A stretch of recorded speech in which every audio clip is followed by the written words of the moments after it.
guest of honor, Coach Deidre Calcote, who will be sharing a few words. Thank you. Greetings, everyone. Thank you so much for inviting me. I want to, first of all, congratulate sharEvery on their second formation, and thanks for being invited here. I want to talk about that last point that was on Coach Rambabu's message there, and that is prosperity. But before I do that, I am a transformational life coach and have been for many years. I'm a suicide interventionist. I'm a trainer and a teacher with my company, which I'm the CEO of Go Within, Not Without. But I'm here to talk to you a little bit about prosperity and why I believe that it is self-care.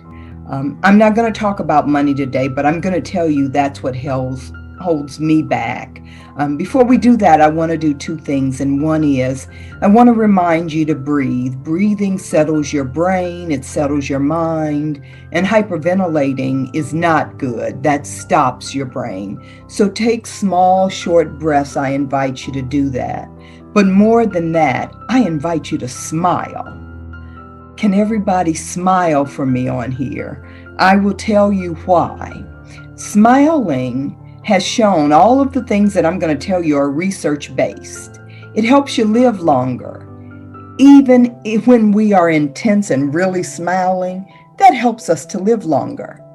Even if it's a false smile, if you're not sure that you want to smile, sometimes if you're thinking bad thoughts, it's hard to think bad thoughts and smile. So smile and think a good thought the next time. Smile elevates your mood. Your physical action of smiling activates pathways in your brain that influence your emotions. It's contagious because you may see somebody across the room smiling and having a good time. And I know for me, especially when it's children, and you hear them laughing and you see them smiling, you smile back. We have that as a part of our prosperity and abundance, because smiling doesn't cost a thing.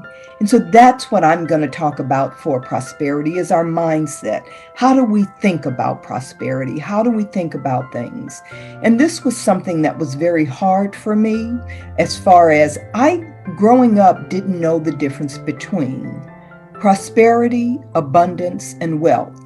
And I'm going to give you the dictionary meanings of those, but I want to tell you, growing up, I learned that money was evil, not because we lacked, but because I saw what money did to people.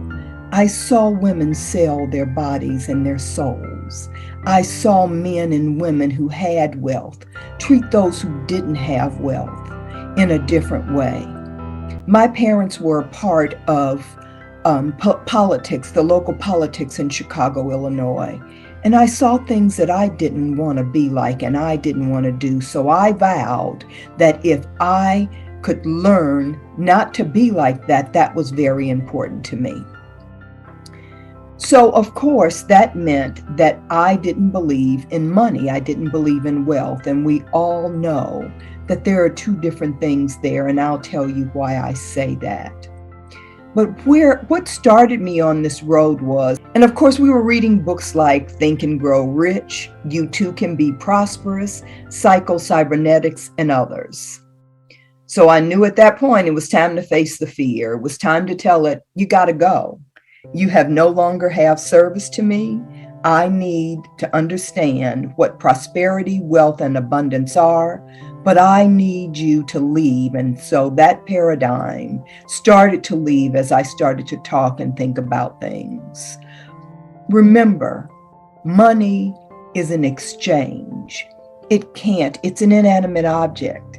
It can't be good or bad. It can't be evil, because it is just an exchange of energy. I invite you to take the nuggets that I give today that you feel are good for you and keep them. And those that aren't, throw them aside.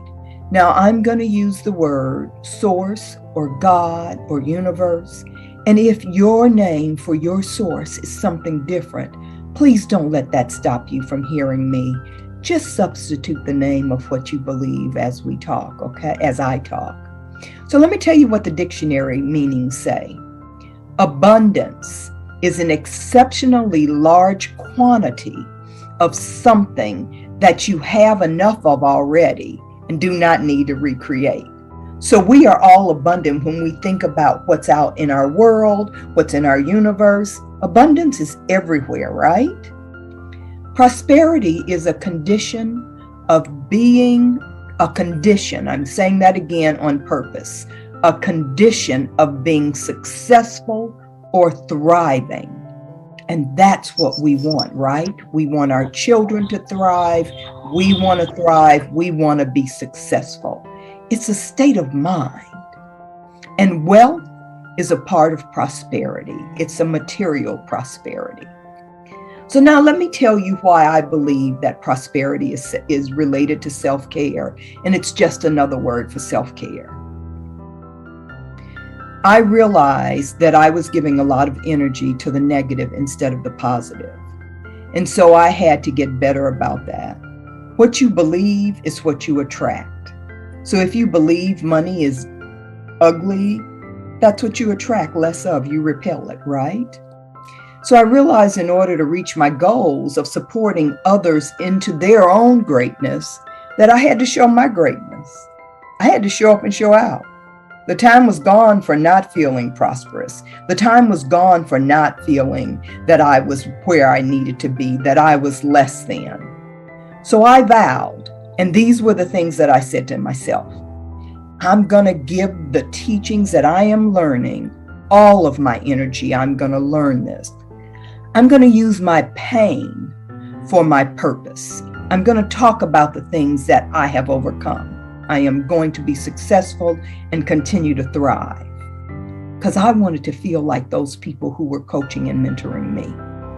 Of course, now hearken back. Those childhood traumas come back up, right? So I want to make sure I give you another couple of things.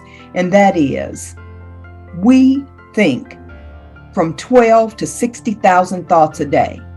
Can you imagine how prosperous could we be? And what will we do for our world as we do that? When you're moving in the right direction, you know it because you feel good.